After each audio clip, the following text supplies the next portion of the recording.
Good to see you again. Yeah, Casey, in the house once again. Sensei, you know what I mean? Sensei. It's Mr. Sensei, motherfucker. You know what I mean? That's what's up, yeah. Shit. World's looking like a weird place right now, huh? Well, all I gotta say is this: I went and I got this new.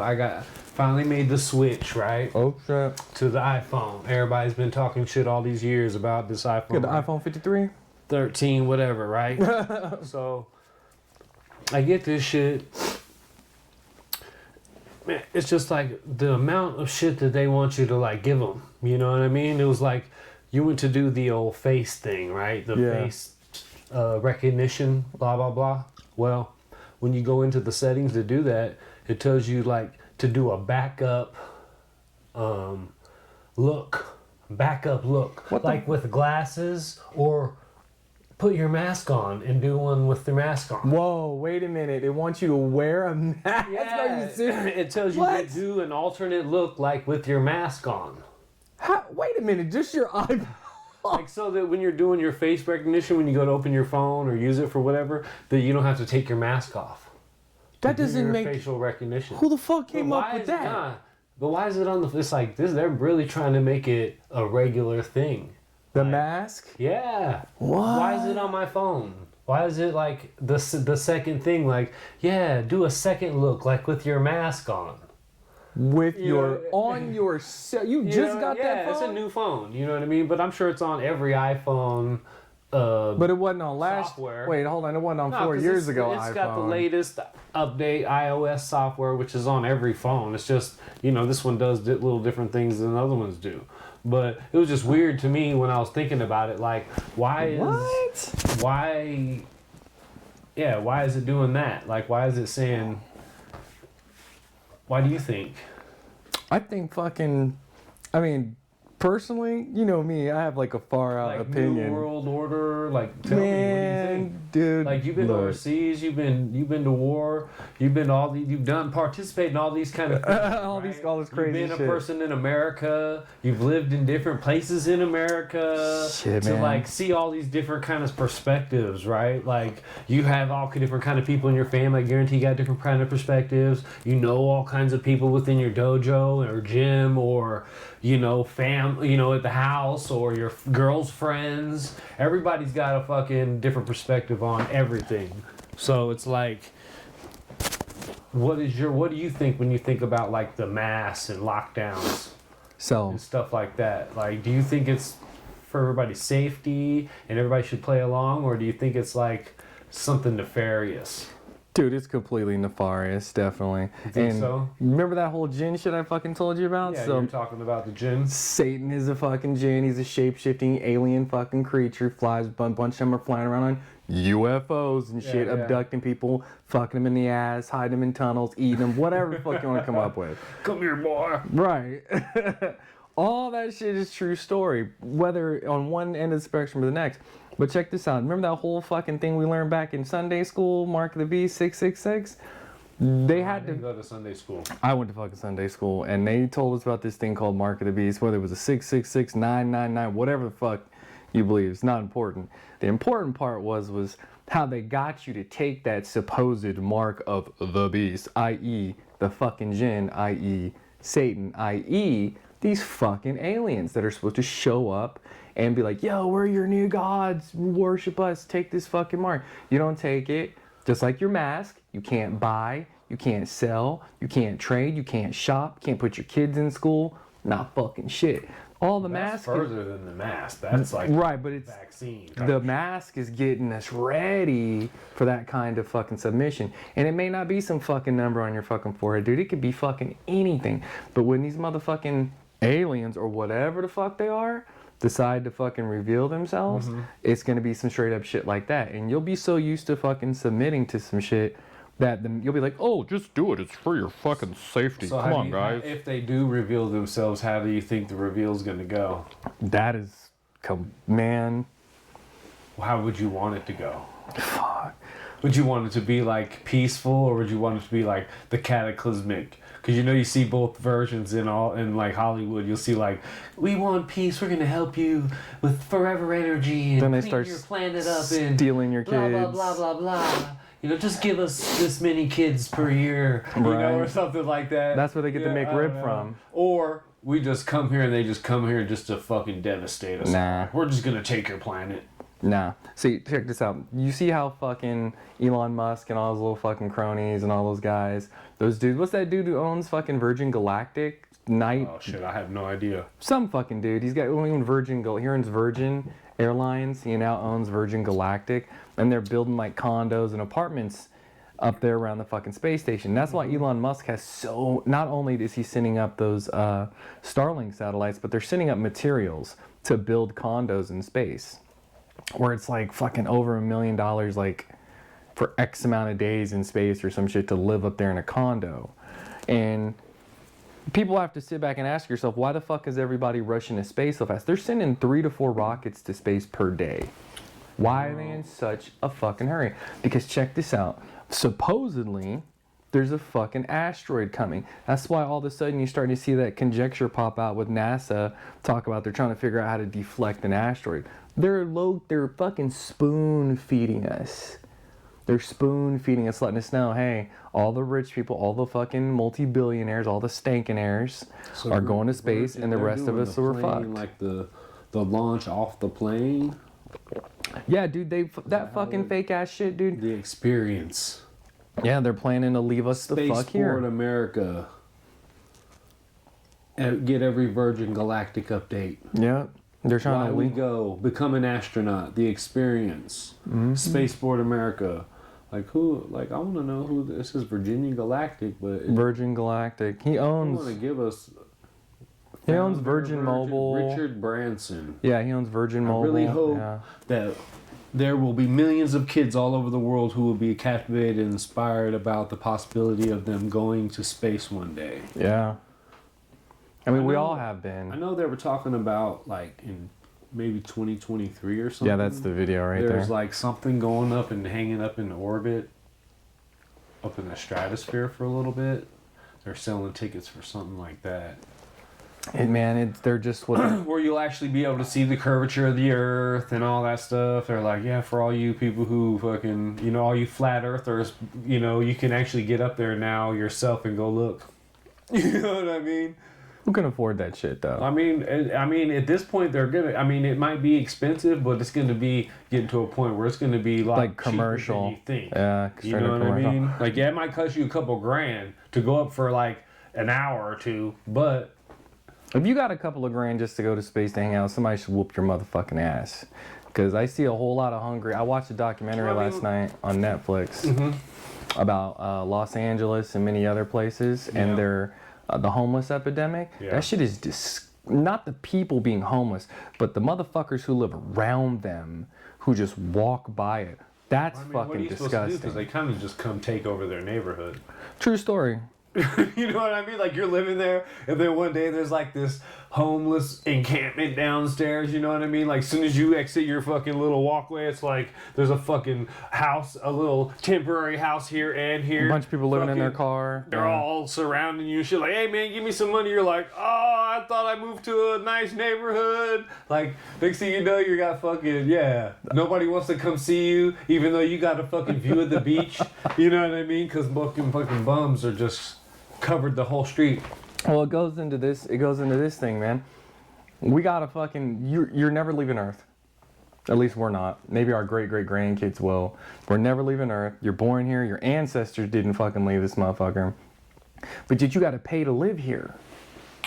Yeah, well, I mean, you gotta rent. You gotta get the only species that pays to live. You gotta live. You gotta pay to live on a planet you can't leave. I forget who said it. They were like, we are the only species that pays to live, and yet we're supposed to be the most intelligent species on Earth. But we gotta pay to live on this motherfucker? You know what I mean? Like, every other species knows how to live harmoniously on the planet. Not us. Not having to pay for anything, and they get to live the full life. That's that ego and greed, man. We're fucking man. trapped into a fucking slave system to try to own more. Where'd they get that saying? If we went back to native type living, you know what I mean? Where we didn't care about comforts of fucking TVs and comfortable chairs and laptops and... We'd fight over land. If all we needed was a piece of land and, some shit to try to hunt with or grow some shit, you'd be surprised what you could get by with. You know, like the amount of actual like stuff you need. Living off the land. Yeah, you know, you wouldn't need as much like money. You know, I mean, my thing is also is, you know, you're born on Earth and shit like that, and then we lay claim to it. It's like, oh yeah, this right here, this piece of dirt right here is fucking mine, and you can't come over here, you can't do this, and blah blah blah. Bitch, this shit is everybody's. You know what I'm saying? Then we got governments telling people where the fuck they can and can't go. I understand that to a point. But to your personal space. You know, I understand that. Got to be a point where it's like, okay, I got to have some kind of space that's mine. You know what I mean? But at the same time, I get that. It is interesting how the government just came in and just say this shit is theirs. You know what I mean? They got like millions of acres. First off, the government it's us. So if us are the government, which it says right there in the fucking Declaration of Independence, we the people are the government. You know, the government isn't, that's our land. You know, so I should be able to go set up wherever I want on government-owned land, right? Nah, they shepherd that shit. You got to pay to go. Pay taxes and shit, fees, you know, licensing. I mean, which I understand because some places they definitely upkeep and they do certain things, which, okay, I see why. You know what I mean? But National the other fact is you just acquired a lot of this shit and then you're just going to tell everybody else they can't go there. You know what I mean? Or you got to have a special permit to go here. Or you want to float this river? You got to have a special permit. You got to wait 6 months for your date. Or you pay off your... You're like, I was trying to go this summer. Like, nope, you're going to have to wait till next summer then, buddy. Sorry. You know, we got permits we got to fill out. We got people in line. Everybody just can't float the river. Why not? You know what I'm saying? Why not? Nah, you go in, like that story I told you about my sensei. They thought they owned that land, that plot that they bought. They thought they owned that, but then the government's like, nah, man, we're taxing you every fucking year. Well, that's the thing in the United States, like the way that it's set up, especially with land and stuff, yeah, you'll never get the deed to your land. You'll never actually get the piece of paper that says that land is yours. You will pay on that shit for... That's why I'll be looking at some people like... You'll never get it. Yeah, I just bought me and my girlfriend just bought our first house, man. Yeah, we just bought it. I'm like, motherfucker, where do you work at, dude? You work at fucking where? You got $450,000 laying around? Well, no. We just got a home loan. Yeah, bitch, you went in debt 6 fucking figures. I get it. You need to live in a house. You got to do this. But at the same time, I find the whole process to be egregiously fucking abhorrently disgusting because we got so many fucking people living in the streets. Maybe the adults could figure out their life. But what about the motherfucking homeless kids? The homeless elderly? You know what I'm saying? Yeah, people with mental disabilities. This kid looked awful homeless. He was probably about 12, 13. It's on a scooter. It might have been some game, you know, because kids got game too. Yeah, they be running game out there asking for a buck or two in the city. You know what I mean? But you know, but the thing is too. I know for a fact, growing up in the city, you know what I mean. At one point or another in my life, there are motherfuckers who are on their own that young. You know what I mean? Like, and they fucking are doing, like, I know a couple dudes that live by themselves, like 14, 15, 16, you know what I mean? Like, didn't have, you know, barely making it, you know what I mean? Like, mom was just disappeared, no parents, no nothing, like, basically just left to fend for themselves, like, but they're making it by, you know, that's just got to be rough, you know? Definitely not easy. But you see these people over here in like LA and all these big places. Getting your ass whooped like, Jimmy, get in there and fucking make your bed. You know what I mean? Just come home. You know what I mean? For no reason, like. You gotta fight your stepdad every day. Yeah, for real. This motherfucker just comes in. Boy, what you looking at me? You want some? You know what I mean? Like he just want to fight you every day and shit. Hey, stepdads are like that though. Are they? Yeah, unfortunately. Fortunately for you, you didn't have to fucking deal with a fucking stepdad. Nah, I got step kids though, but so I mean, I have had to, but I mean, you do. There comes a point when you do gotta, like, stick your chest out as a stepdad. Whoa, dude. Just because I'm fucking your mom, calm down. Nah, not like that. But it's just like, it's just at a level of respect. Nah, after it's been a minute, not just like, right out the gate. Like a month in. You've been with your mom for years. Yeah. You know, like we got something going on here. And yeah, then it gets to a point where, yeah, young man is buffing up his chest a little bit and, you know, in his feelings, or sometimes you got to check that shit. You know what I mean? So that's when you check it. You don't let it get out of control or, you know, fester, or you got to check it and then have good conversation behind it. See, that's healthy. Because that's how you do it. You say, you got this funny attitude, oh yeah, motherfucker, and then you got to get, what? You want to go outside? I got boxing gloves, we can go right out back. no problem. You know what I mean? You let me know right now, motherfucker, because we can go out back. I'll fuck you up. So, you need to get some respect about yourself. This ain't a game. You're getting older. You're grown. You know what I mean? You just can't be talking and acting weird. Especially the people who are your fucking elders and who are helping take care of you, blah, blah, blah. But then at the same time, you go into why they're acting like that. You know what I mean? You gotta have a full convo. Yeah, you've got to pull it back with that and be like, you know, and I'm not coming at you like this because I don't fucking love you, you know? I come at you like this because I fucking care about you and I know you're better than this. You know what I mean? And you're treating me in a certain way for whatever reason. You know what I mean? Mm-hmm, we can't have that, you know, just as men. But at the same time, we need to find out what's going on with you. You know what I mean? And I'm not here to fucking, you know, buck you into the corner and abuse you or do nothing like that. But this is all about respect, you know? You're actually showing, but see, the part where you're like saying, let's have a fucking conversation about it. You got to. There's other fucking stepdads out there, they don't even act like that, dude. They don't act like that. They're just in your fucking face trying to fight you and shit. And then slam the door out the room like, motherfucker, or some strange, or some fucking immature fucking shit like that. There's just some male adults out there, and there's some stepmoms out there that act fucking like that too. Yeah, that's true. You know, they just treat the stepkid like shit. But see, the fucked up part is those fucking parents letting them get away with it. It's like, nah, man, you gonna bring a strange motherfucker into the house. Or whatever the situation is. Yeah. Your kids don't know them. Your kids are not married to them or dating them. You are. Yeah. Have a fucking conversation with the kids. This is what's going on. And make sure that there's a fucking amicable understanding because you're talking about bringing a stranger into their realm. Yeah. This is people not giving a fuck about their kids. Yeah, well, like you how said, they it's feel. different when it's like dating or... You know, yeah, but if it's like beginning kind of scenario, that's totally. There's a whole different set of. But there's bitches who do that shit. They'll meet a dude and bring the motherfucker home the following week. No, and they think they're fucking telling. No, you gotta have a bounds. Like, and I would never overstep my bounds until years. You know, I never actually overstepped my bounds. I should say, but I did never even press any kind of bounds. Really, you know, definitely not until. You're damn near stepdad, you know what I mean? At that point, we gotta react and respond in a certain fashion. You know, before that, when you're first year boyfriend, when you're cohabitating, these people and their kids and blah blah everybody, you can't come in like, you know, trying asshole, to just make rules I'm this, and shit. I'm that. No, you know, we're just trying to get to know each other first. Yeah, when the cohabitation occurs, that's when when good time. That's really what it's about. I don't never want to come in with any kind of discipline. Or Nobody have to act tough towards anybody, especially not a stepkid. You know what I mean? It's like that shit is awkward. I just want to have fun. You know what I mean? At the end of the day, I just want to everybody jump in the truck or let's go fucking ride bikes or you know what I mean? Yeah, not everybody acts like that. Though. Let's go to the movies or something. Fuck all this, you know. Not everybody has that attitude though, you know. But that is true. I get upset though about. I just watched that documentary. Just fucking bothers the shit out of me. That shit's been lingering on my head all day.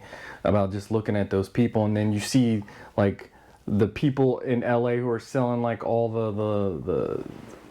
they're selling all the land and they're selling like those oceanfront properties and like, hey, I'm so rich and blah, blah, blah. And it's like, dude, there's like people down the street from you who are fucking starving to death. Yeah, you know, living in their fucking car. Their kids don't have fucking shoes.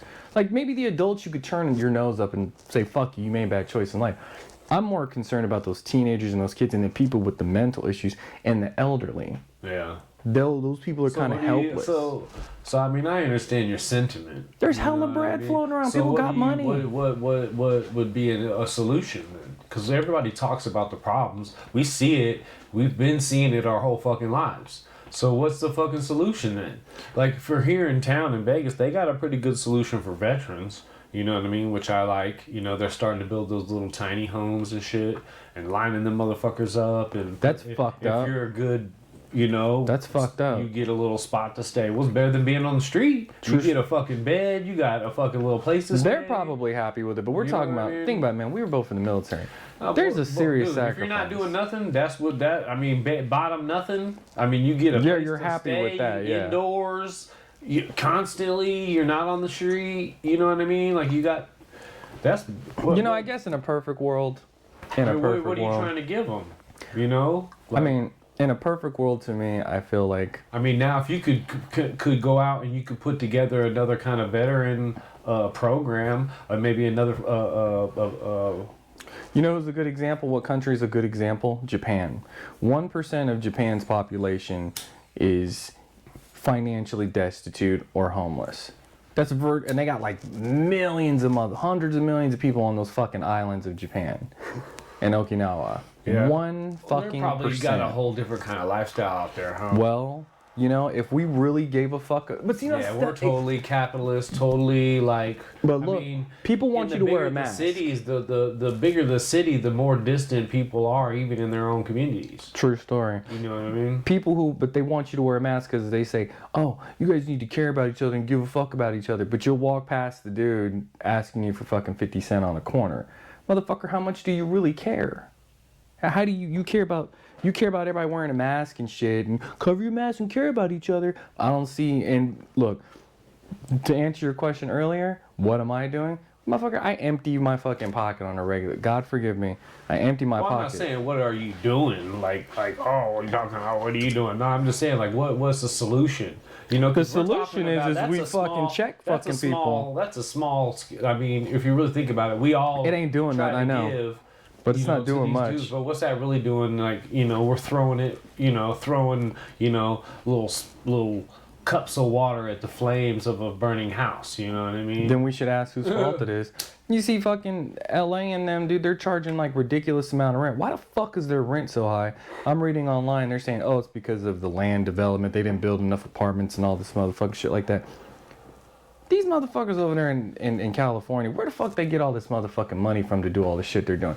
The fucking Raiders Stadium up here, that shit was like, what, $2 billion or some shit? Yeah, 1.3? Well, I mean, that's all from the people here in Vegas. Man, come on, dude. They could have used that money. They used that hotel tax or whatever. They could have used that money to help these fucking shit. People. We don't actually, Vegas don't have that many homeless people. I think there's like a couple thousand homeless veterans. There's motherfuckers living in the tunnels. You seen that documentary? A lot of those people choose to live like that, man. True, but they shouldn't. A lot of people. They shouldn't have to live like they want. What do you mean they don't have to? It's like a good idea. If they choose to live like that, who the fuck are we to say you're fucking homeless? You're this kind of person because like I choose not to live in a structure that you call a home. I'm curious why they don't want to. You know what I mean? Because if you go to any other part of the world, motherfuckers live in all different kind of structures. You understand what I'm saying? Like, you go to the third world, you've been to Iraq, you've been to Kuwait, you've been to these motherfuckers living places, in tents. Motherfuckers, you'll be riding through on a dirt-ass road, and you'll look to the little right, and there'll be a little-ass, like, kind of clay, kind of metal, plastic, kind of hut. Yeah. It's not even a full structure. And you'll see a little family standing out there around that motherfucker watching y'all drive by. Am I lying? You know what I'm saying? Like... That's how they live in. You know, they got like a dog running around and shit, like dry desert, nothing around. Like, you think they want to live like that though? But I'm not saying, hey, I'm not saying they don't. You know what I'm saying? Or they do. You know what I mean? But who's to say they're not happy? True, we find happiness in the strangest of places, don't we? You know what I'm saying? When you come up in a certain way, you know what I mean? You find your happiness there, if you can. You know what I'm saying? And you notice that the more indigenous you go, the less they have, the easier it is to find comfort and happiness. You know what I mean? Because you don't got to worry about nothing. Like, that's usually when you find happiness, is when you got no worries. You know what I mean? No matter how much shit you got, if you're worrying about losing it or getting more money or more this or that, or... Well, that would make sense why they would want to... That adds to everything. That would make sense why they would want to live in the tunnels, because guess what? All they got to worry about is just that.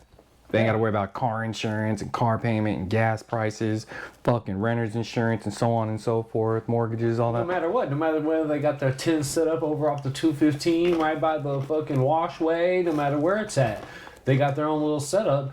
Who are we to tell another human being what the statute of like a home is, or you know what I mean? It's I guess I'm just domicile. I guess I'm just concerned. To live their lives, man. I think we need to back the fuck up sometimes. True, but I guess my concern is looking at them and feeling bad that we have more than they do. See, you gotta stop looking at it like that, man, because you gotta talk. When's the last time you just went down there and started talking to some motherfuckers? Often. Yeah? And like... Well, I'm not down there, but like... Listening to the story, you know what I mean? Because the story's not always like Dustin, the fucking homeless kid that lives around the barbershop area.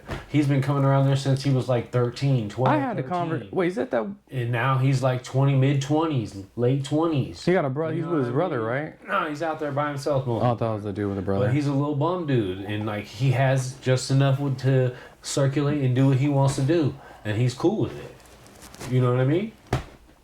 Like there was a whole crew of them when they were teenagers that all used to hang out around there in that neighborhood, running in the streets together. He was one of them. And then slowly as they got older, you'll see them peel off and go get a job or do this or do that, and then they all disappeared except Dustin.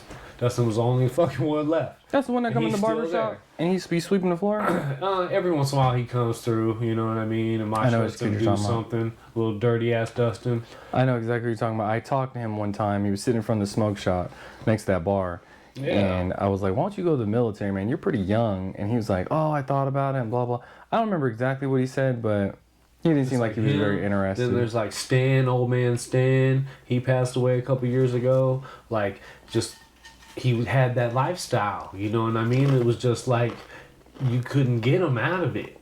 You know what I mean? Even if you gave him all the help. You know what I mean? Then there's Kiki that rolls the block on Nellis. You know what I mean? One of the homies' brothers, cousin. Yeah, he got family all over the east side. But guess what? He just gonna do his thing. You know what I mean? Like, sometimes people choose to live a certain way. You know what I mean? And they gotta choose to live otherwise. You know what I mean? And it ain't nothing you can do. Believe me, ain't nothing you can do. You can put them up in your crib, like, I'm gonna give you a place to stay, I'm gonna let you this and that, and then next day you come home and like your VCR and your TV's missing. You know what I mean? I think somebody came at me like that one time and said, we'll put him up in your house. And it's like, I don't think it's necessarily that, because there's thousands of fucking vacant homes where we could house these people, but people would rather make $1. Yeah. That's my point. People would rather make $1 than help. Is it? So is doing your job, would you rather just do free karate all day every day? Than actually being able to get something? You know I did. Or would you be like one day nah, I gotta charge some motherfuckers?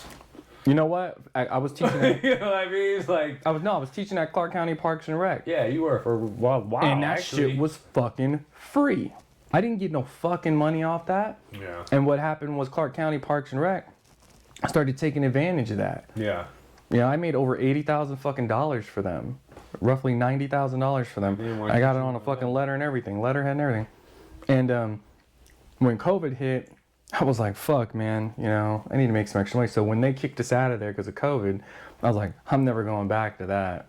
You know, now all the money that the students were paying, they met me in the park, and we were just doing like weapons and shit, like bow staff. Because everybody was scared of COVID. Well, the bow staff is 72 inches, so 6 feet. So guess what?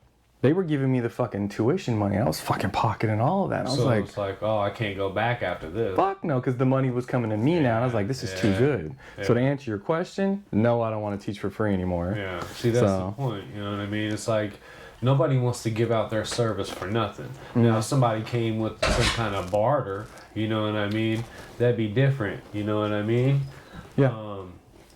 They had something to offer, you know what I mean? Like that you could use, you know, no problem. You know what I mean? Maybe they're going to teach you some boxing skills where you could teach them from fucking footwork, you know what I mean? Or maybe they got, they're owner of a restaurant or something and they got some couple dinner passes or something for you and the wifey, you know, for a couple lessons, or who knows who may come with some free massages or... Shit, I wish. You better come with the... No. Yeah, but you feel what I'm saying. Like, you know, it was you know what I mean? It's not always about cash, but, you know, cash is king. That's how my sensei did it. When my sensei went over to make money, we needed glass cut.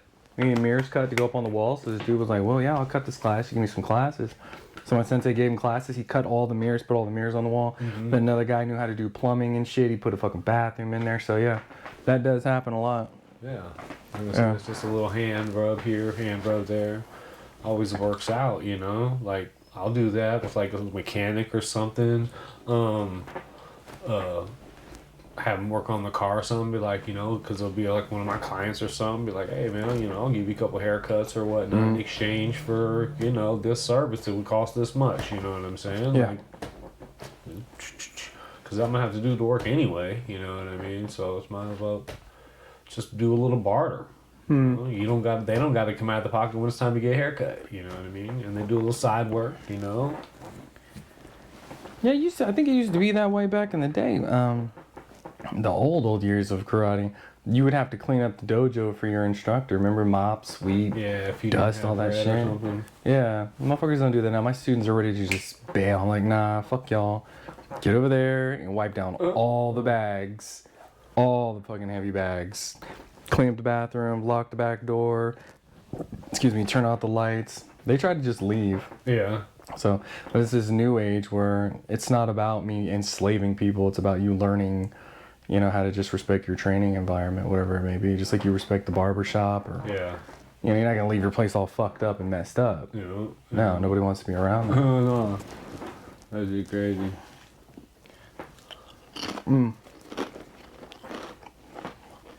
Shout out Las Vegas Fight Club. He said, shout out Las Vegas Fight Club, the in-house, huh? All day. All day. But yeah, no, I get all butthurt about fucking homeless people. So, yeah. Well, I mean, I don't know. I think I've just been seeing it when I first moved here, I think, because it was a new thing when I first moved here. It was more like regularly seen versus just on movies and stuff. Yeah. It was like, you know, at first, but then after a while, I think seeing a lot of scammers and stuff going on down around here, like and then you get to seeing the same folks.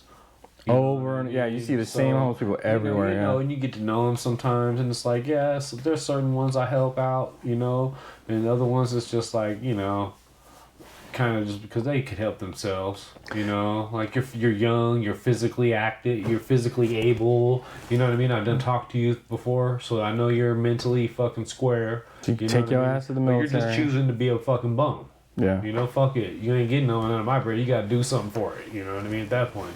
You know what I mean? Man. What do you think of those tornadoes that flew across the country? What, you said did it hit like Tennessee or some shit? I think it was like Kentucky and some other, like 4 states. Did it hit 4 states? It was like one. That's why I'm glad I don't live in the Midwest anymore. Because I know when I lived in Illinois and you hear that fucking siren go off, like that. Yeah, I lived in Garden City, Missouri. Fucking Yeah. be in the bathroom, fucking in the tub, like, There's oh man, is there gonna be a tornado? And like, speaking of sometimes bathrooms, it would touch down, sometimes it wouldn't. there were some people that got sucked out of their fucking bathroom. They just put in the story on there. Their baby died. Yeah. Damn, that's fucked up. The hell yeah, it's fucked up. But see, my number one question is between living in Louisiana and living in like in Florida and places that have like hurricanes and shit like that, and living in Tornado Alley. If you know that shit happens every fucking year, and it does. Dude, all I got to say is this: my house would be a bunker.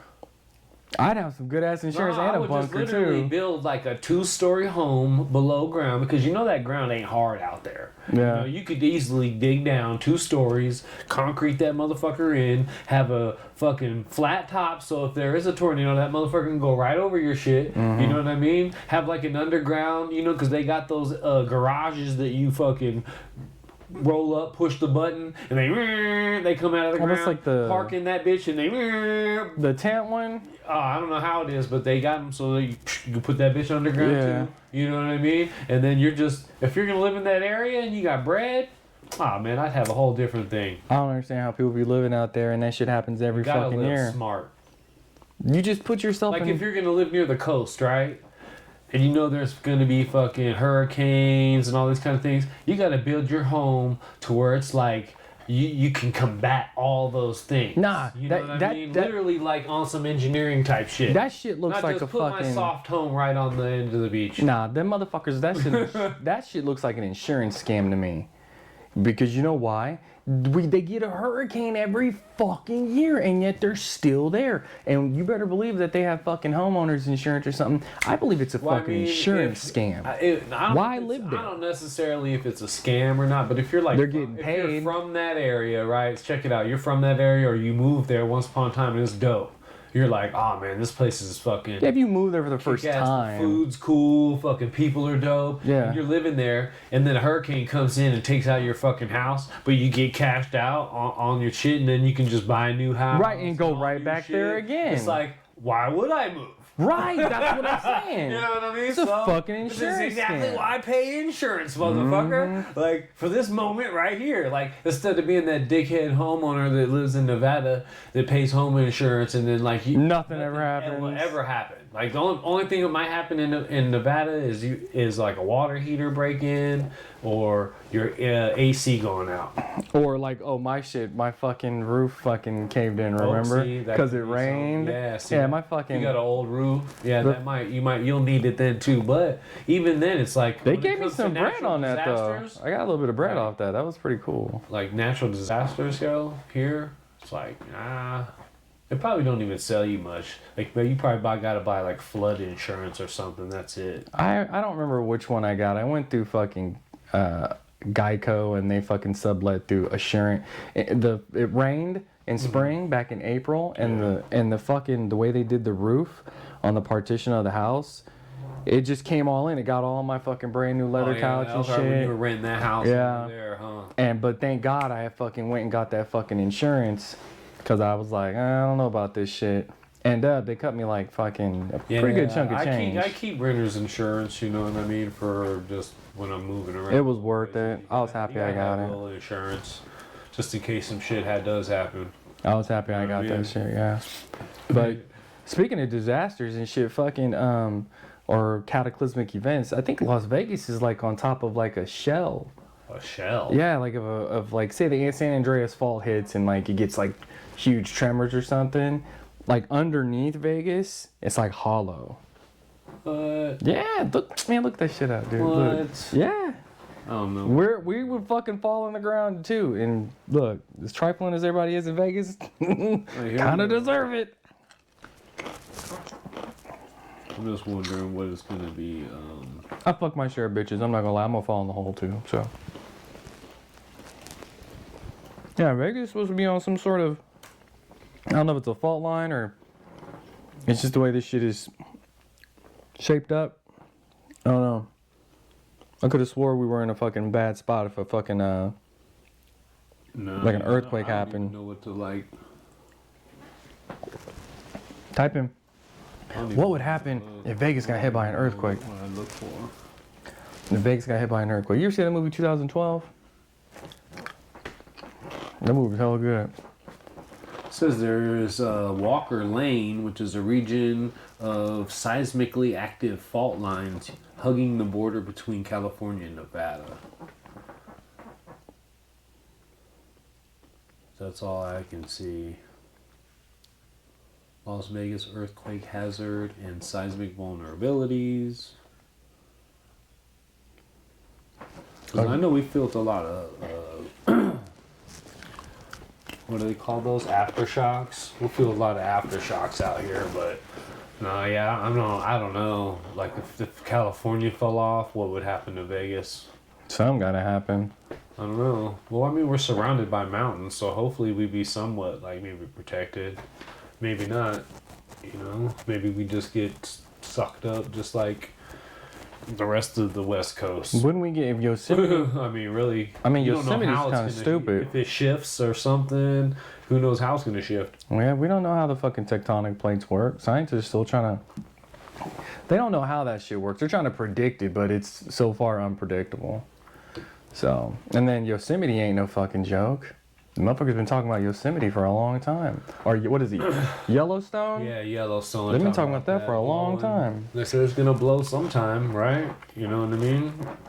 That's gonna be cataclysmic if that blows. Guaranteed. They say the whole world will be covered in ashes or some shit. That's pretty intense.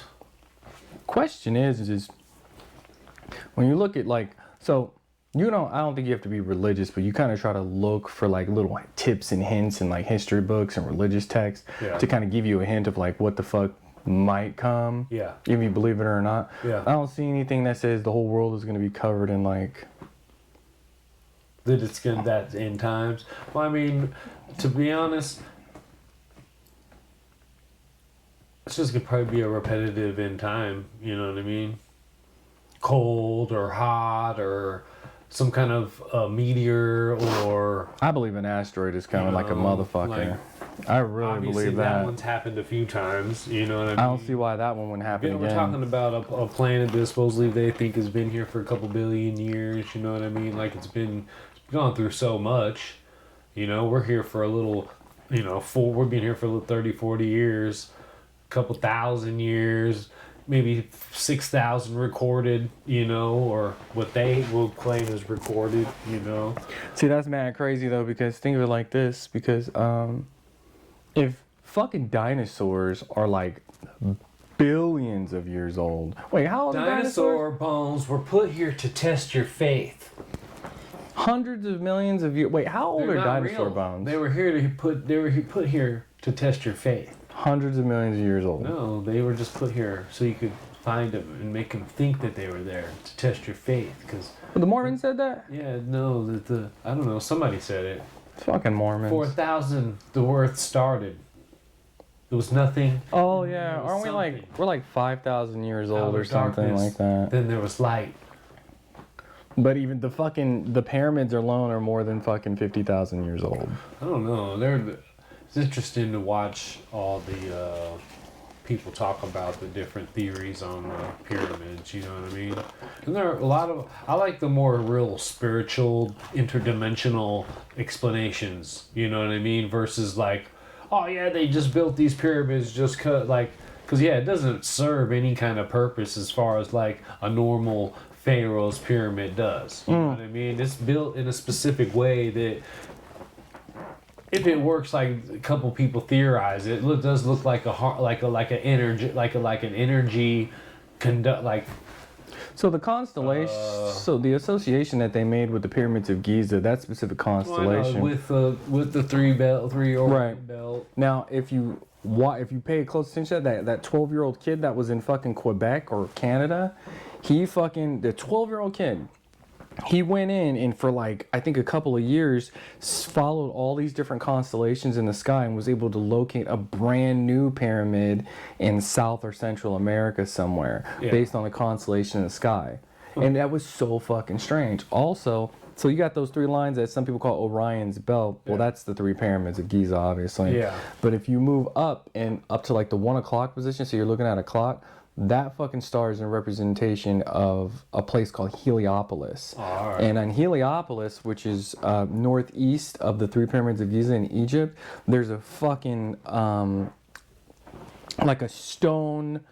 It's like a crystal altar, and it's like laser cut. And the scientists are trying to figure out how the fuck did they get it like so fucking perfectly laser cut. You know what I'm talking about? Yeah. Yeah, and it's in a city called Heliopolis, and it's remarked in the sky in the same fucking position.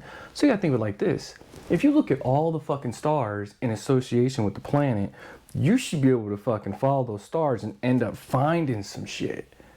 Even if it's like just located in the motherfucking ocean. Yeah, if you're That's really, proof. if you're really tracking them. Yeah, if you really track, yeah. Like that 12-year-old kid. He found that new one. One time I was out in the middle of the desert on mushrooms, and I was far enough away that I could see like billions of stars. But I was like going pretty good on some mushrooms, and like literally I was having these moments of just like how everything just fucking makes perfect fucking sense. You know what I mean? On how they tracked it, on how they like were able to fucking like make a map of the stars, like because it was that crisp, that clear, and it was just like my mind was just working, dude, like off the psilocybin, dude, and it was just like everything just clicked and was just like I see exactly how they did it. You know what I'm saying? Like I was high one I time could and do that it happened. too. You know what I mean? All I need is the table, you know what I mean? And a couple of instruments with a piece of paper, I'd be good to go. You know what I mean? I was high one time and did that, yeah. I was definitely high one time and But fucking it was was like, just- whoa, I mean, dude, I know exactly where that is. Yeah, but it was just amazing though, like getting to a place out there where you could see that many stars. It's just a new whole fucking wonderful thing. It's just badass. That shit's scary, know? man. It's intimidating. It's not scary, but it's intimidating to like just look out there and be like, what the fuck, dude? Those are like all other places. Yeah, all suns Or like ours. planets and moons and all that shit. Most of them are stars like our sun. You know what I mean? So it's like There's something You gotta evolved, think like about- revolving around. all of them. Yeah. And it's like, fuck, dude. That's fucking crazy. But then it brings me back to, and circle again. We ain't never going to none of them motherfuckers. But why are we worried about it? You know what I mean? I'm not worried about it, Motherfuckers but ain't been to Wyoming. You know what I'm saying? And they're worried. Motherfuckers ain't been to Wyoming, but they're worried about going to fucking Mars. Get the fuck out of here, man. Like, dude, I've never been to Wyoming, man. Fuck ain't Mars. never been off the block and shit. He ain't never left the east side and shit. He said, I'm going to Wyoming, I know dude. motherfuckers are like, they live here. You know where else That's they've been? fucking funny. Fucking like, oh yeah, I was born and raised in California, and they moved here. Like, where else you been? Nowhere. What the fuck? Like, so you went from, And they're all excited and shit. Yeah. You went from Bakersfield to Las Vegas, like, Dude, this is fucking great. Like, love it here. Amount of like your experience is like, wow. Even though I haven't been like a whole lot of places, like I can't say I've been everywhere or nowhere near it, but in my limited traveling time, I'm like, you know, I've been to some places. You know, I've seen some things. So it's like, I can't imagine only have been in like 2 places, 3 places. Like that would just like, to me, have been more places in my life. It's like, it's hard to imagine like being so not traveled. I knew the military was going to take me fucking places, and I was like, dude, free trips around the world? Fuck yeah, I'm going.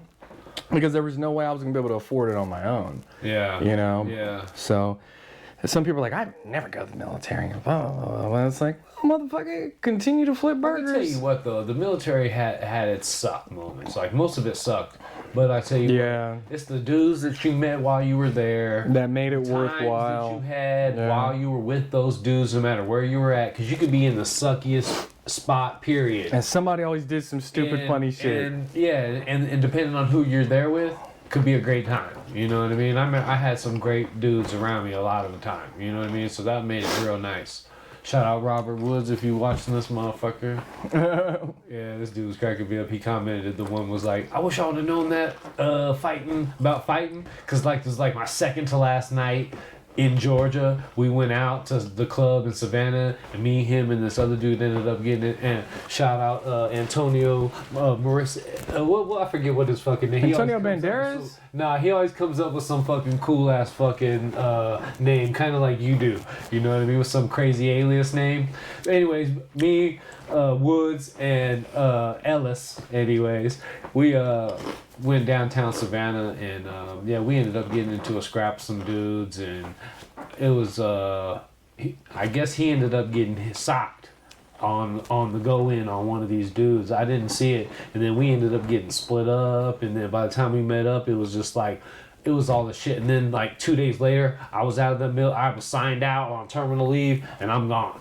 You know what I mean? So I didn't get to see him after that. Well, supposedly he had a nice ass shiner. So he shows up to formation on Monday, because I'm gone Sunday. I'm signing out. I'm gone. Monday's formation time, I guess. They get the formation, and he's got a nice shiner. So, of course, you know, that's like, how'd you get the shiner? You know, in the fell down? You know what I mean? But it was like, yeah, he had commented about that night on our first episode, I believe.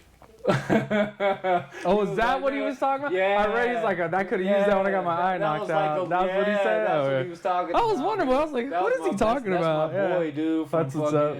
Back when I was in, dude, we used to kick it, dude. I mean, we used to take little trips out of town, hustling new soldiers and shit. We were in permanent party. We'd fucking buy a bunch of fake jewelry and shit, roll to fucking, like, the post, the training post, like, Fort Gordon. There was a couple other little places. We'll go there and, like, just triple, quadruple the price of the little jewelry that we bought, and they would be buying that shit up. Because you know, when you're a soldier on post, you can't leave. You got all this money. You're like, you see some flashy shit. Like, whoa. Yeah. Well, I got like $7 grand. Yeah. Robert had this little hustle on, dude. So yeah, we fucking would go out of town, fucking stay in hotels. We fucking had a nice time, dude. Me and him, we fucking kicked it, dude. But it was cool to finally hear from him, because I hear he fucking, like, Sergeant Womble got a hold of him and just kind of straightened him, and he just flew straight, man, and he got his shit together, and, like, you know, he made it a career. You know what I'm saying? Okay. Yeah, I heard, like, from what I seen in his posts and shit, like, he fucking square dude now. You know what I mean? It was funny to me because I knew when we were young fucking knuckleheads. You know what I mean? Just having a fucking great time. You know what I mean? Not trying to work. You're just trying to sham our asses off, trying to skate, trying to do as little as possible, and party as hard as we could. You know what I mean? And have as much fun in the meantime. You know what I mean? And so to like get out and go my way, and then to see like a lot of those dudes like just rise in the ranks, you know, was like kind of cool. especially since I lost contact with a lot of them for a long time. And then when I did catch up, it was like, oh, he's a master sergeant. Oh, he's a first sergeant. Oh, damn. Like, y'all motherfuckers are in charge of some shit now. Like, I remember when we couldn't leave y'all in charge of the latrine. Nothing. You know what I mean? Like, this shit like that. Like, should we put him in charge of this shit? Like, No. Yeah, shit like that. Like, there's good times though, you know what I mean? Man, so speaking of that, man, I've always wondered, dude, and I've always wanted to hear the story. It'll probably turn the tide a little bit, but like, always wanted to hear the story about the day the shit hit the fan, dude. Because remember, we were talking about your second tour. You know what I mean? And like how that tour sucked. You know what I mean? And obviously for reasons. You know what I mean? And as long as I've known you, like I've never asked the question. I've never asked you about it. You know what I mean? Because I know a lot of veterans. You know what I mean? And sometimes scenarios, stories can be touchy. You know what I mean? So I just never wanted to fucking...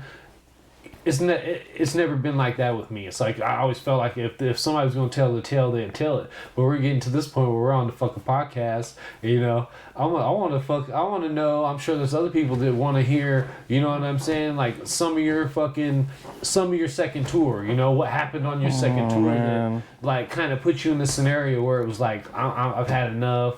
Like this is like weighing on me too hard. You know, it's time for me to go. Versus. I'm staying, I'm fucking hooled up even harder, you know what I mean? Because life comes at us different, you know what I mean? Well, man. We like to respond different, you know? Yeah, I went to Ramadi at advance party. They're like, who wants to go advance party to fucking Iraq and get paid extra or some shit like that? And I was like, I'll go. So that's interesting because that's where... because you were in the Marines, so I know just a little bit based on like hearing, listening to other podcasts and stuff. That's where like Jocko Willink, you know who that dude is? Yeah, that Navy SEAL. That's where he was supposedly at, was in Ramadi the whole time, because he's got some crazy ass stories about Ramadi. Dude, Ramadi is a hot fucking spot in the summer. Yeah, I was in Ramadi for a fucking year. Ramadi's a hot fuck. Well, it was when I was there. Much respect to Jocko. I know when he was there, I don't know if I was there the same time. No. I don't know, but I know, I mean, you just saw a lot of fucking high-speed motherfuckers running around. What whole lot of high-speed dudes. You there? I went 04 to 05. All right, so that's like pretty much at the beginning. So I got there. Because that was, when he talks about it, is when it was the hot spot. Yeah, like the end of like, it was like the summer, like it was hot as fuck when I got there 04. And then we went through all the winter and we left like spring of 05. All right. So it was about a year roughly. And then I went Advon party. So I was there for a fucking year. Got there and I was like, what the like it was just hot. It was a fucking strange ass fucking place for Mahdi, man. Get there, we're on the fucking plane for like 19 hours on a C7 or a C6, some shit like that. Land at fucking Al Asad. They roll us out on a fucking security convoy out of Al Asad in the middle of the night. We had a bunch of Air Force fucking colonels and shit with us. They were females too, it was crazy.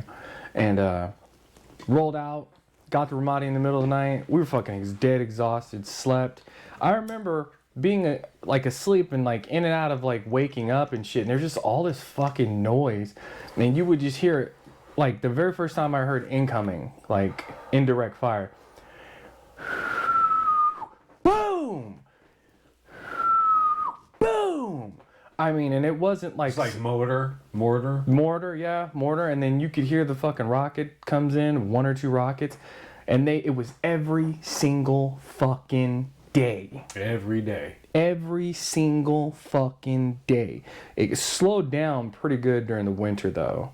But in the summer when it was hot in spring, oh my God, no. Somebody was getting hit every single fucking day. And that's where we lived. Yeah. Our hooches. That's not even when you had to go out and do little where we're washing clothes, taking showers, getting chow, going to the internet, whatever, internet cafe. They had a little PX on base and shit. We lived there. I remember... Dude, finally when my unit fucking got there, dude, the hooch next door to us got hit by a fucking mortar and it hit the concrete and it went through because we had like, they called them chicken hooches or something like that.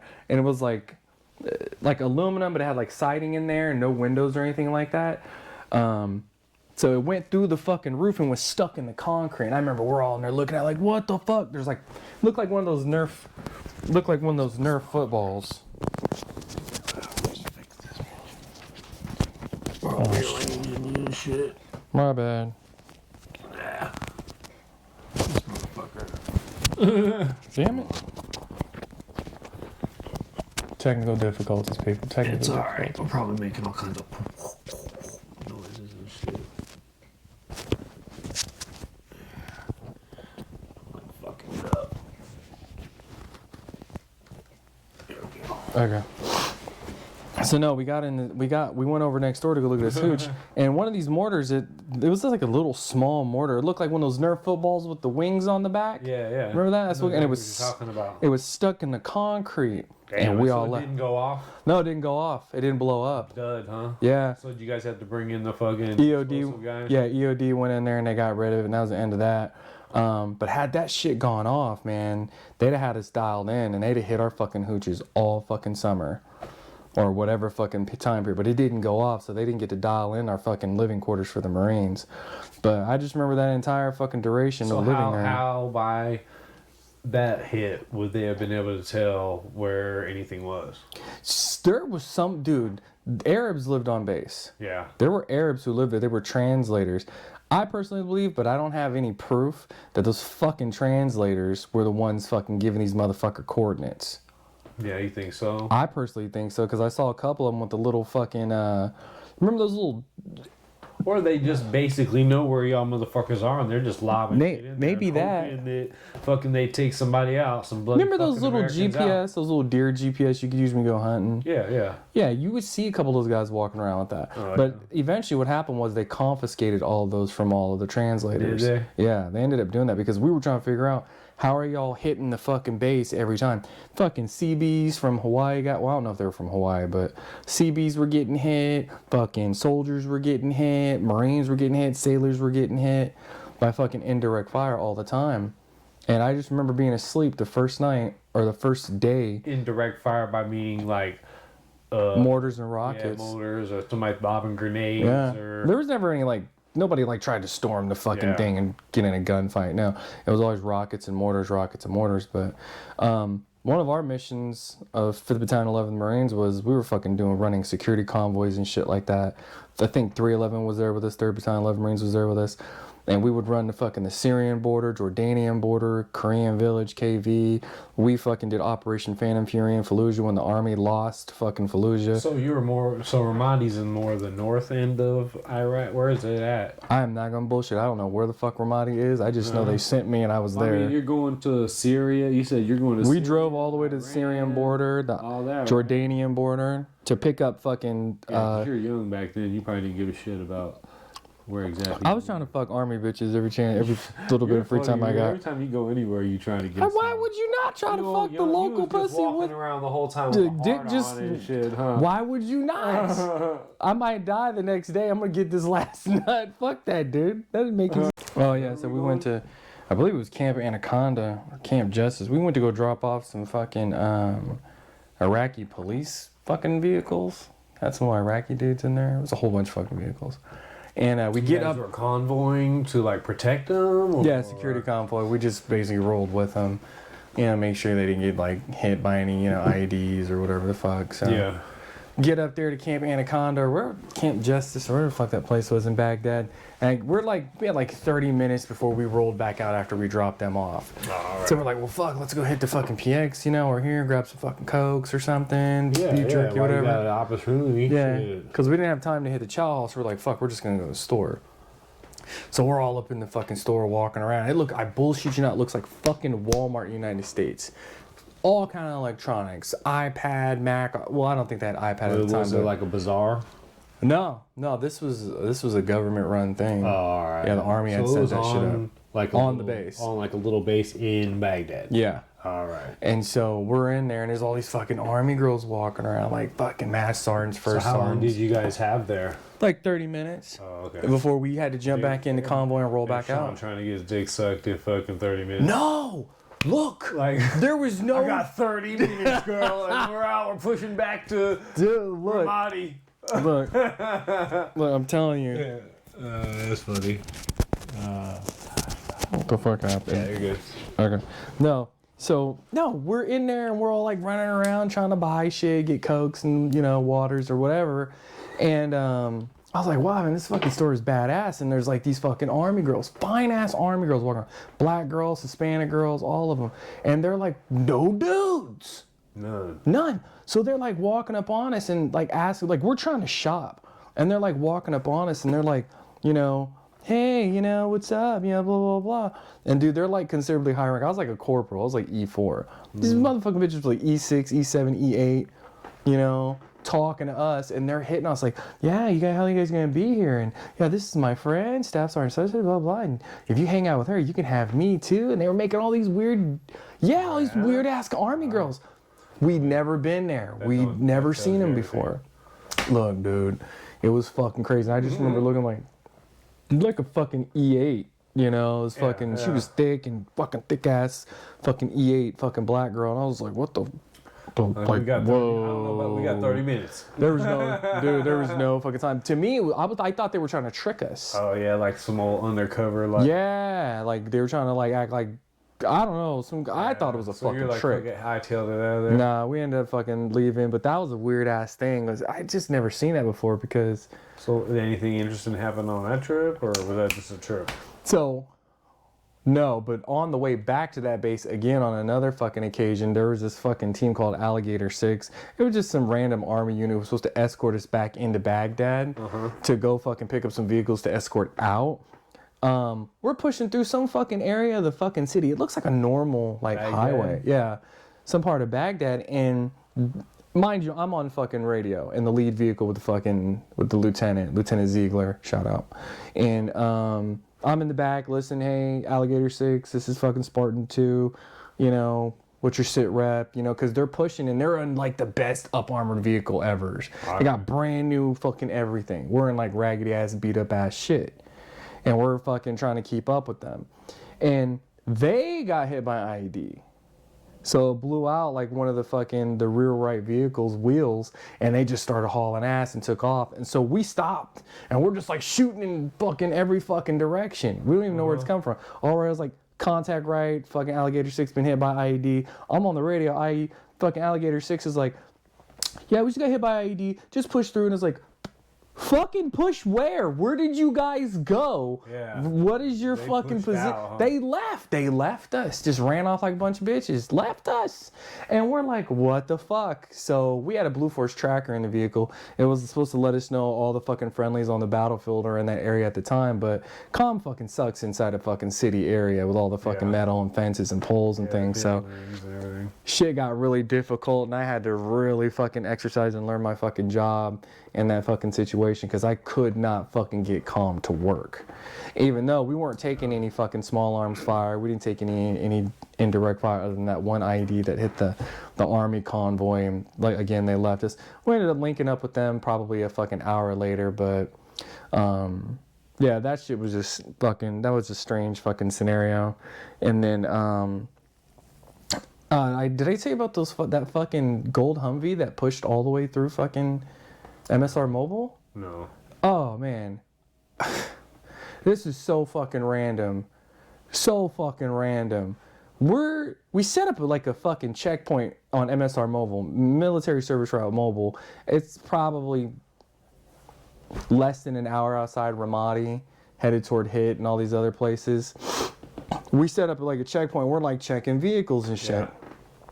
And and we're supposed to be going, this way. So all the traffic's moving this way. Okay. On the other side of the highway, it's going the opposite, like American way. On that side of the highway, there's 6 up-armored fucking Suburbans, blacked the fuck out. And one big-ass fucking gold Hummer. Gold. I'm talking like the body wrap gold, bright, shiny, metallic gold. Whole fucking thing was gold. The rims, the only thing that was black on that motherfucker was the windows and the tires. Damn. Yeah, and they're hauling ass down the road at like over 100 miles an hour. And I just remember standing there on the side because I was trying to do some air. They're trying to go the same way as the fucking convoy of all the people that were our checkpoint. Yeah. They bypassed us and went on the other side of the highway and went down the opposite end. So they're going against the grain of traffic. So somebody in Iraq that has some bread. I think that shit was like a Saudi prince or some sheik, some fucking where. All gold Humvee. Look, dude. Fucking with the like army, little small army of convoy with them. Whoever the fuck was riding with them. How many trucks were with them? There's about 6-7 fucking up armored, blacked out, full size Suburbans. They were probably like Blackwater, fucking Blackwater and Halliburton. Escorting somebody and shit. Blackwater and Halliburton was deep out in that bitch back when I was out there. When we used to go to fucking Abu Ghraib to go fucking do the prisoner release, we would fucking pick them up and bring them over to Ramadi Circle, and they'd fucking we'd, escort them, the buses, and they drop them off and release them to their families and shit. You'd see a whole bunch of fucking tacked up ass, bearded up fucking bad motherfuckers standing around with t-shirts and fucking 511 pants or some shit. Just like, who the fuck are you guys? Who the fuck are y'all? Yeah, ball caps and glasses and shit, That's the first time I ever experienced those guys. I mean, they would come on base to Ramadi and they'd come and eat and shit like that. And, they're pretty nice and everything. They never... we never had any foul words. You guys are supposed to be on the same team, so we all just getting paid way more than the other. That look, they sometimes they'd be up to some shit, probably. I don't know. Hey, well, you remember all the fucking news stories? They got in a lot of fucking trouble. Yeah, some of those fucking teams. Everybody getting in trouble. Yeah, a lot of soldiers getting in trouble for nefarious actions and. Dude, there's a lot of fucking people. When I was in Nazaré. You're over there. I mean, people are going door to door, kicking in shit. People are doing all kinds of weird shit. You remember that girl Jessica Lynch? Well, I don't know her, but I heard of. I mean, obviously everybody's seen the story. So I was in Nazaré when that shit went down. Yeah. Because that's where she got fucking picked up at, captured. Yeah. And I remember being on the radio that night when their little fucking punk ass convoy got hit. Nobody fired a round out of their weapon. No. The story goes that people did. But that's not the fucking story I heard from the fucking goddamn the grunts from 2-1 over the radio, and from the grunts and 2nd Battalion 1st Marines who were out there, who went to inspect that area. Not a fucking round was fired out of a single M16 or crew serve weapon. So they just kind of gave up. Yeah, they just kind of gave up. White flagged it. Well, my thing was like, dude, they fucking captured her, and maybe there's a different story being told, but me over the fucking radio and then talking to people on the ground and then being in Nazaré, that's a different story altogether. Yeah. Like, was I right there? No.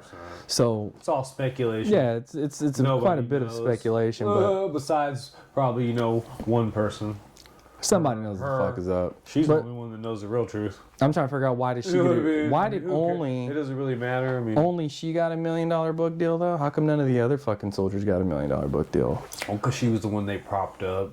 Why didn't they pick anybody else? Because they always do that, don't they? I mean, there are people... That's weird to me. There are people that get awards, right, in the military, but it's like...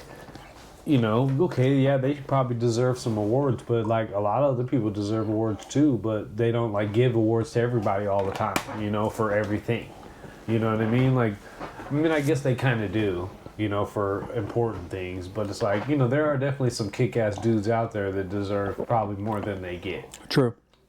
Especially in the service, Yeah. A lot of dudes out there fucking really putting in work, and they just get kind of overlooked because they don't stand out for whatever reason, But, at the end of the day, it's not really about the accolades. It's just about putting in the work and feeling good within yourself about it. I mean, if they were going to praise that unit, because they tried to give that unit some kind of color and praise that unit was fucking, that was a shitbag ass fucking unit. I heard their fucking crew serve weapons didn't even work. What it is. It's always headspace and timing on the 50 cal was fucked off. Here. So it's always about what's a good story. You know what I mean? What's good? What's going to get us ratings? A chick that gets, held hostage by the fucking so-and-so, that draws more like hearts. You know what I mean? Oh my God. Blah, blah, blah, blah, blah. Yeah, now everybody's scared to send their daughters to the military. Man, they're playing the fucking, the game. The news media, the government, they're all doing it just like they're doing now. Using fear and anger and all kinds of weird things to twist the thoughts of the people and get everybody twisted up and thinking weird stuff and against each other. And you know what they say, nothing lasts forever, and this is a constantly changing human experience.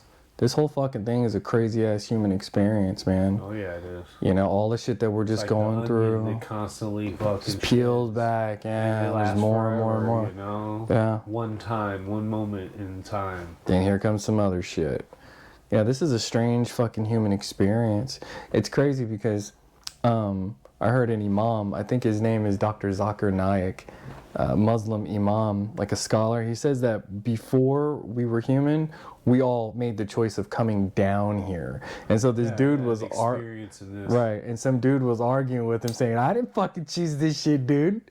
I didn't fucking choose this fucking shit. He's like, yeah, you did. You just don't remember. It's like, I would have remembered that. Nah, man, I remember this shit. That's part of the whole experience here is not remembering, you know.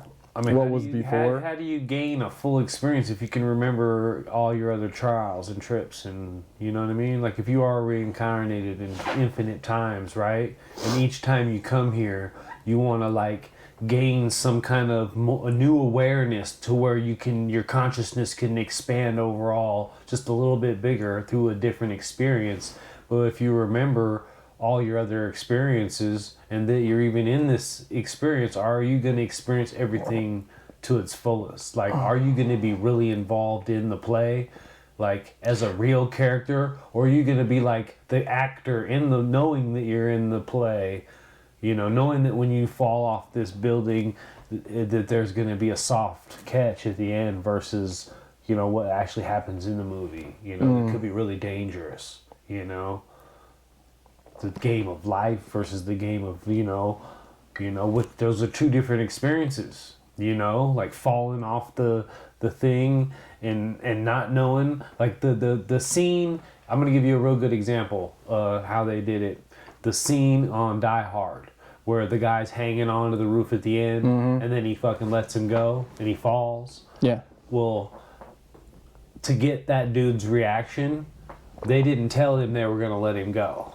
I mean, he was going to fall to safety, but just in the fact that when they had rehearsed it, there was always like, you know, on this mark, we're going to drop you, you know, for this part of the scene. Well, that time they didn't give him that mark and they just dropped him.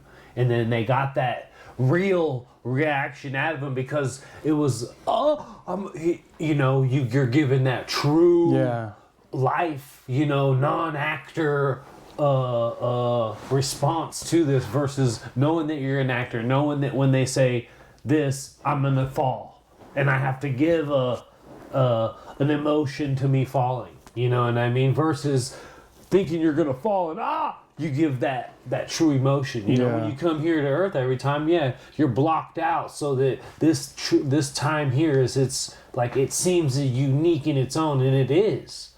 You know, but then again, it's not because in that one fashion that it's you've experienced it many times, you know, consistently and continually. You know what I mean? So that brings up another question. And if that's the case, then how do we fucking learn in the next life? How do you learn? You're constantly learning through each and everything. You got to think just about everybody that you know and that you come in contact with. Is just different in your perspective of them. Do you think okay, now you got to think about their perspective of the world because of their experience from birth till now has been formed in a way that's totally different than yours, is totally different than everybody. So everybody sees a different world, right? I hope so. So through that is how you gain every kind of experience. You know what I mean? Through the oneness of us all, and through your experience right now is Sean, you know, Sensei. You want to hear a crazy ass story? Sure. So there's this one time when I was a kid, I was living in Tillicum, Washington, and I think I was about 5. No, couldn't have been 5. I'd have been about 4. And Tillicum, Washington is right next door to Fort Lewis McChord. Well, it's Fort Lewis McChord now, but it went McChord Air Force Base and Fort Lewis. Anyway, there was this fucking strange kid walking around our fucking neighborhood at the time, and he gathered up all the kids in the neighborhood. And he fucking led us underneath this tree. There's this fucking pine tree. A strange kid, like nobody knew him? No, that motherfucker wasn't from our neighborhood. And this kid led us underneath this fucking tree. It was hella crazy. And he just was wearing all brown. Like a brown sweatshirt, brown pants, had like just brown hair.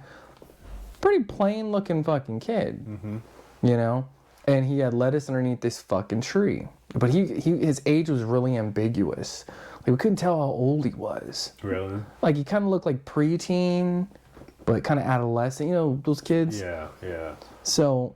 He could have been like a young teenager, but he looked a little bit older. He probably had like a little thicker mustache or something. Some shit like that. It was really ambiguous. Like, dude, how fucking old are you, motherfucker? You don't even know. Right. So he fucking took us underneath this fucking tree, and we climbed underneath this tree, and there's like fucking at least 6 or 7 of us kids with him under this tree. And bullshit you not, so he's sitting off to my fucking left under the tree, and it's like a pine tree or something, and the branches all touch the ground, and underneath the base of the tree was just cleared out dry dirt. Right. And we're just like sitting there and looking at each other. It's like, and I remember looking at the kid, and he goes, "Isn't this fun? Isn't this great? Look at this." And then I'm like, okay, all right. And I look back over at him, and everything starts to slow down. And he had this fucking look on his face like he was fucking terrified. Like he was terrified? He was terrified. Like he was fucking scared as fuck. And I remember like, whoa, what the fuck is going on? And mind you, everything is slowing down. I was like, and all the other kids were like, what the fuck is going on? And then everybody fell asleep. Like that. What? Everybody? Everybody fell asleep. All of us. What? So I just remember waking up and looking at the fucking sky, dude. And looking at the sky, and like this big ass fucking white thing was floating down. It had like a perfect shaped oval fucking head and like these wispy ass like fucking big white arms, and it was like whiter than these fucking lights. Whiter than those lights. And I just remember floating up, and then everything went fucking just blacked out. Again. And then we woke up. Mind you, when the kid came and fucking was knocking on everybody, not knocking on everybody's door, but came and got us, it was like morning. I was like 4, dude. I wouldn't sleep until like fucking 1 o'clock in the afternoon. Yeah. And all the other kids were roughly around the same age, maybe a little bit older maybe. And when we woke up, we crawled away from underneath that tree, and that fucking kid in the brown was there, and the fucking apartment complex next to the tree burnt down. Yeah, and there was a dude sitting on the side with his hands in his head like this, and I walk over to the dude and I go, "What happened?" He's like, "Can't you see my apartment burned down?" And like the firefighters are there, you know, still working and shit. The fire was out, and the firefighter goes, "Where the fuck did you kids?" He didn't say where the fuck, but he goes, "Where did you kids come from? Did you come away from underneath that tree?" And I remember him smiling like, "What?" And I was like, "Yeah." And here comes my mom and all the parents marching down the fucking street, coming down the fucking driveway saying, "Where the fuck have you guys fucking been all fucking day?" All day. And the sun was going down. So what do you think that was? Like some kind of multi-dimensional kind of thing? Or do you think it was like aliens? That little fucking bastard was some strange ass shapeshifter. Because check this out. Nobody knew him? Nobody knew that. So what happened when the parents came? Was he still there? Yes, he was still standing there, because check this out. And then he disappeared? He's standing right here, right? Next to us, and my mom is going off on me, and all the parents are fucking yelling at their kids. And it was a big Korean community too right there. So Koreans are like yelling at their kids. There's a couple little white kids that were there. And my mom the boy says to my mom, "Oh, ma'am, it's my fault. We were just playing underneath the tree." And my mom goes, "And I don't know who the fuck you are, little kid, but you better get the fuck out of here." She said that to that kid. And I remember talking to my mom too. She said she don't remember shit. And the fucking kid just looked at me, then he looked at her, and he walked past all of us, walked past the fire truck, and walked down the street toward the fucking whatever road that is, headed outside of fucking Fort Lewis. And we never saw that nigga again. And I kid you not, man, that was a strange ass fucking day. Like white wispy fucking thing. It had like big arm. You said it was all day, so we were gone all day. Did you like check yourself out? Man, I was a little fucking kid. But now that I'm older now, you don't remember nothing. Like if you reflect back, like if your butt hurt or anything like that. Hey, shut the fuck up, dude. Like, Mommy, I can't remember anything. Like, you know what I mean? But my butt hurts for some reason. It was like a wispy alien. Oh my god. Yeah. Nah, dude, no. But it was really just some older kid from the next neighborhood over. It was Fucking playing with everybody. Nah, dude. You're fucking stupid. Like, go to sleep, y'all. Here, drink this water. You know what I mean? You guys all, he roofied all dude, these motherfuckers. shut the He was like, had his fucking day with y'all. Nah, man, you're like, fucking stupid. But I imagine shit like that happens. Nah, man, dude. That's a crazy ass story. You fucking completely sidetracked now because of you. No, man, what the fuck? No. This is a strange ass fucking kid just came and tricked everybody into the tree and we fell asleep and we're gone all fucking day. Who knows what happened? You know what I mean? That is weird though. You know what I mean? Yeah. I think that shit was some shapeshifters. I don't remember doing no like passing out or falling out, but yeah, definitely a lot of stories of just ending off in weird areas with kids when you're a kid. And when you're a kid, a lot of strange shit happens. Especially, yeah, you're out and adventuring and stuff. Like, you never know what may happen. There used to be a fucking owl when I lived in, it was in Tilica, my mom lived in a trailer. There used to be a fucking owl that would sit at my fucking window every fucking night. Yeah, every night? Every night. I won't respond to that. Bitch, wasn't nobody talking to you, huh? For real, she just starts spitting facts like, you know, like she's our live fact checker. Like, that's bullshit. You weren't doing that. Fuck you, Sean. bitch. Quit lying. There's an owl gonna be looking at your asshole now. Like, I got this bitch watching, listening to you. No, there's a fucking owl sitting out. It used to sit at my window when I was a kid. Look in the fucking window. A big ass owl. Yeah. And then when you... Where was this at? Washington? Tilica, Washington, yeah. Where's that at? Literally right next door, almost attached to Fort Lewis. Alright. It was a fucking big ass basically owl. like the town that if you didn't live on base, you live in that town? Probably, yeah. Alright. Yeah. But yeah, fucking owl, dude. But then I looked online.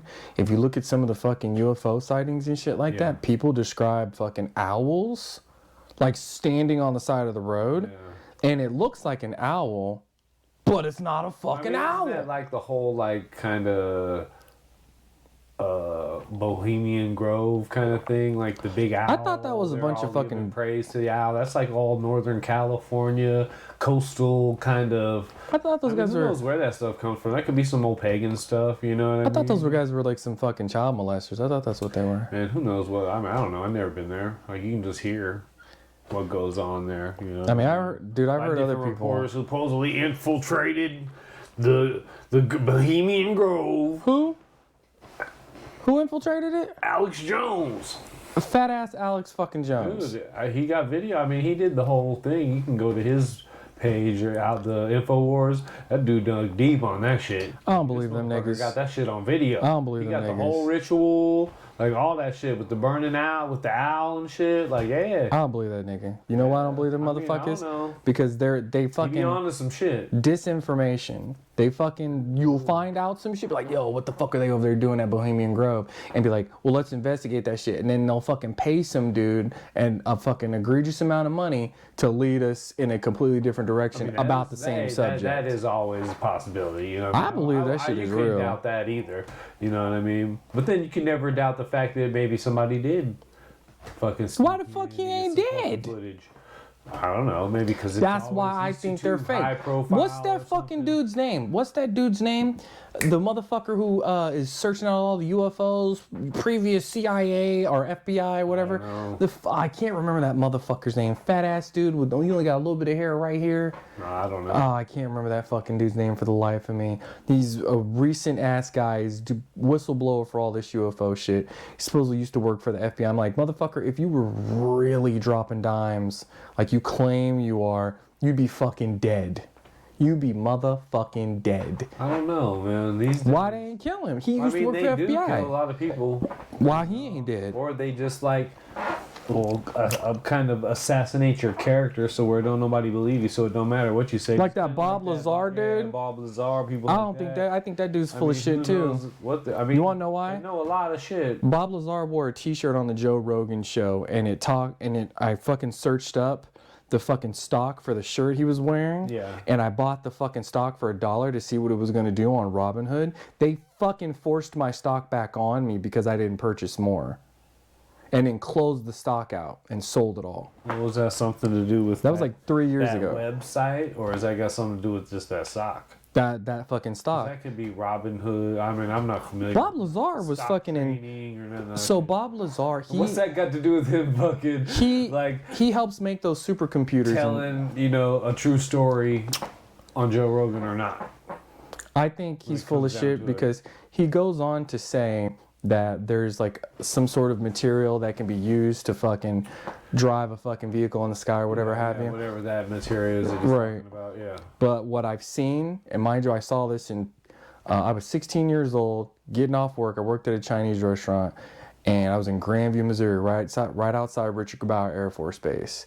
And this was approximately 1997, 1998. And I was walking to my friend's house. It was a little past midnight. And I was going to bring him his fucking Game Boy because I was playing the Game Boy at work. It was slow. Walking his house, Friday night. I remember looking up at the sky and I saw this fucking V. Like this fucking V coming through the sky at night. Full moon. And I thought it was geese because it was wintertime. Yeah. And I was like, wait a minute. Those aren't fucking geese. Don't fly at night. And I was like, they make noise when they fly, you know? Yeah. And I look up again, and it's this big-ass, black-ass fucking triangle. Like, it looked like a giant fucking Dorito floating through the sky. And it was like the size of a motherfucking football field. It was fucking huge. Like a perfect triangle. Like this, or was it full triangle? Full, like three sides only. Three sides. Right. No lights, no markings, no engine sounds, nothing. It just floating in the fucking sky. And when it flew in front of the moon, it blotted out the moon. Oh, that's how big it was, and the moon was full. Yeah. It blotted out the fucking moon, and I got to see. I was 16. Oh damn! And I could see the whole fucking shape of that thing perfectly. Not a window, not a marking, not nothing. And it looked like the surface. I'm bullshit. The whole surface of that fucking thing looked like it was moving. Oh really? Like a cloud or something. And then so I was like, "What the fuck is that?" And it starts to like bank off, and it turned like this and banked off, and it went into the sky.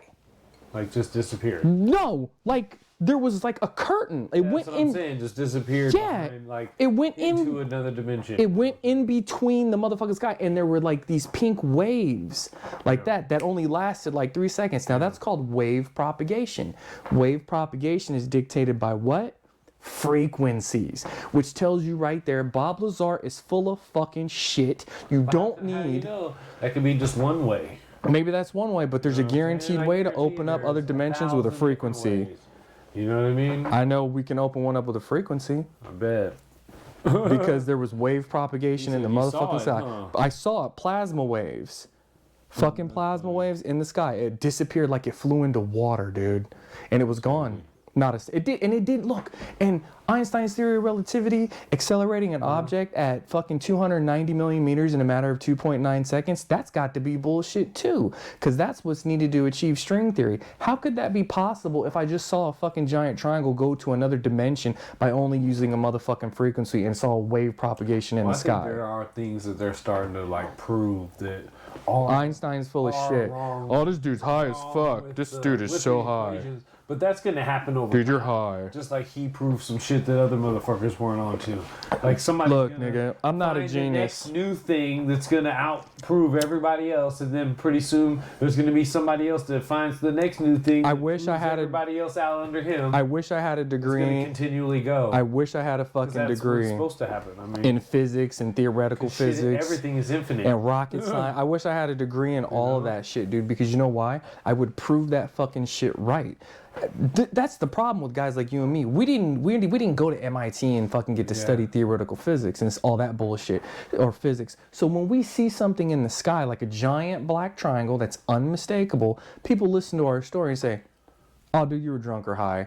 Oh, dude, you're full of shit. You don't know what you saw. You saw a fucking bird." Or maybe, I mean, I guess it depends on who you're talking to, really. Look, I've explained that shit to a lot of people, and people think I'm full of. I'm like, nigga. Things that I've explained and other people have explained to me, I've taken it for whatever it is because, shit, I've seen weird things too.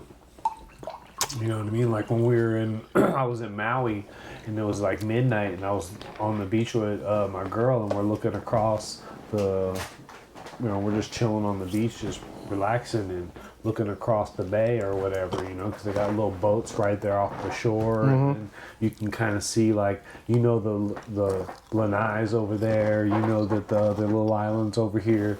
And there was some really strange activity with some lights going on up and around this one section of Lanai, and there's nothing over there. You know what I'm saying? There's no hotel, there's no road, military base. No, it's none of that stuff. Not on that island. That island in Hawaii, it's one of the Hawaiian islands. There's one hotel, and it's like for hunting. It's like people go there and they like hunt and do whatever else, but it's like there's not much there at all. You know what I mean? So it's like just the lights and everything we saw come up out of there. It was like it just kind of came out of the water, and there were two of them kind of dancing around each other like little red lights. And we're looking at it like, what the hell is that? And then like I was thinking it was like car lights or something, or brake lights. And she's like, nah, this is way too far for those to be brake lights on a car. You know what I mean? And so they're over there doing their thing, and then eventually they just like disappear, back into the wherever they came from, the water. So the next day I did a little research, and like I guess supposedly like there's a whole bunch of sightings of shit coming out of the water out and around Hawaii. You know what I mean? All the time. Like, there's a lot of sightings, supposedly, of strange, unexplainable activity. That's the term. But see, look. Besides shark attacks, I want to know. See, I want to fucking pay a physicist or a theoretical physicist or one of those rocket scientists to sit down and recreate what we've described. Like, what fucking mathematical algorithm or equation or whatever have you goes into fucking creating plasma waves or some sort of waves, in the sky? Because whenever you see the wave propagation, because if they could, it's frequency oriented. If they could, they would already have done it. You know what I mean? They have some shit that they haven't even thought process of even think about. I think there's motherfuckers out there who know, and I want to know why the fuck they not telling everybody else, because we're sitting around here ignorant as fuck. You know what I mean? We're sitting around here speculating. We're ignorant, what I mean? We're speculating. If we're inside the matrix, and we're talking about a wave some kind of wave pattern of energy or whatever to in the open fucking up sky, right? A ripple in time and space. You know what I mean? Like, to be honest, you don't even need that. Well, how the fuck did they? Oh, I want to know. You can transcend through your own mind. What fucking frequency did they use to open the sky? People, I know, I've told this story to me. People are like, dude, shut the fuck up. You don't even know, dude. You're high or you're drunk or they think I'm fucking crazy. Like, bitch, I just saw a giant Nah, I'm a fucking alien, Ripple, fucking MIT, Bob Lazar, blah blah, fucking Bob Lazar's full of fucking shit, we dude. We can talk all day about aliens. Fuck Bob Lazar. Fucking JFK. You know what I mean? Was it two shooters or was it one? One fucking dude. It was a Marine. Who built the pyramids? You know what I mean? Was it the fucking people or was it space aliens? Slaves. You know which way did they do it? Did they do it from the top to the bottom or bottom to the top? Ask the girl. Was it pre 2500 or was it 2500 or was it 20,000 BC? You know what I mean? We can talk about this shit all day. Anyways, man, it's getting late. I know you got to get out of here. You got a little one to take care of. I got fucking to get some sleep so I can get up and try to brighten somebody's day tomorrow with a good haircut. Sean, I don't know if you want to do your little Foot Clan, baby. Foot Clan Karate, Ishinru all day. Las Vegas Fight Club. Check us out. Come spar. Just work out. We're all good. Love everybody. Las Vegas World Karate Championships, January 29th. We're competing. We're fighting. Wish us luck. Come out and see him if you can. Where's it at? It's gonna be at the Westgate, yeah. Westgate, yeah. If you can go, fucking check him out. Yeah, just cheer us on, even if we lose. Seth Fades at the barbershop, Fade Specialist. Find me on Booksy is where you make appointments if you want to get your hair cut, get a face clipper shave, whatever. Let me know. It's on Booksy, Seth Fades. Also on Instagram, Seth Fades. Also the _original_ Mr. Fades is the official page for the for the podcast, so you can follow that too if you want. But yeah. Instagram, yeah, Taha Ali Uthman. How the hell do you spell that? Yeah, you always come. That's what I said. You always come with some weird fucking. Oh man, alias. dude. Instagram, Taha Ali Uthman. TAHAULI UTHMAN Uthman. That's what's up, man. I appreciate you. You're the best, dude. Yeah.